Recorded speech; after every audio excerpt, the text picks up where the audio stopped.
As a private sector, we are at the moment offering a third of all the education in Kenya in primary, and actually about 70% of the education in early years. So we are right now, we are very pleased that the counties are finally stepping in to do that last mile bit that we couldn't do, and coming in a very strong way. We are very pleased that the CBC is generally being supported by the counties at early years levels. And when it comes to primary school, we are very pleased with how the private sector as a whole has unilaterally and, completely adopted CBC, despite the fact that we might have lacked proper support from the government. And I really have to thank school owners and school principals in the private sector for wholeheartedly appearing and turning and funding training when sometimes it didn't seem possible from the government. I have to now admit that the government seems to be better placed to include all of us in the training, and we are now working a little bit better together, and that is to be commended, because the Kenyan child is one. We don't have a classification of citizen in this country that says public or private. Mtoto ni mtoto wa Kenya. So as we sit here today at Mary Joy celebrating 20 years, we are celebrating as well milestones in our education as a country. Mombasa County finally is not a place where there is no education. We have schools in Mombasa County that compete nationally, and we are very proud as the private sector to have brought that transformation to the coast region, both at kindergarten, primary and secondary level. In fact, some of the top secondary schools here in the coast are private. So we are very proud to have switched that mindset from those days when it used to be said that hakuna kisomo coast. Today we can proudly say the coast is as good as any other county at producing excellence in academia. We have very many asks from our government as a private sector. There is a misconception about private schools that all of them cater for the rich.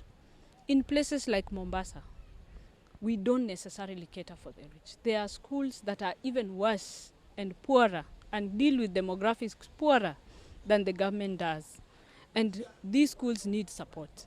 These schools need support. And we ask the government to sit down with us so that we can map out a formula that is fair for everybody, that brings in equity in education. At the moment, we are suffering. So a good number of our schools are suffering because the digital learning program is not being implemented at all. And right now we are worried because a circular went out about a week and a half ago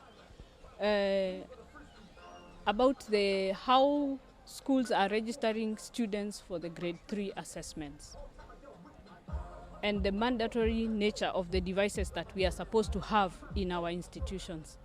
So while we have issued directives to our member schools to ensure that they have at least a setup in their schools, there are very many schools in the private sector that cannot actually afford this. I am picking out Changamwe sub-county as an area where the private schools in that area are particularly in need of support in this region, and there are many other regions I could pick out. So we will need to sit down with the government and work out a formula for ensuring that all the programs that the government intends for the children of this country, one way or another, get implemented. There is need for us to support the government because the private schools, the public schools that we have are not enough. And that is why there is need for us as Kenyans, as citizens, to come in and supplement them.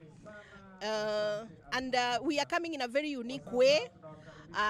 We are not competitors, but we are joining hands with them to bring up the Kenyan child. Thank you so much.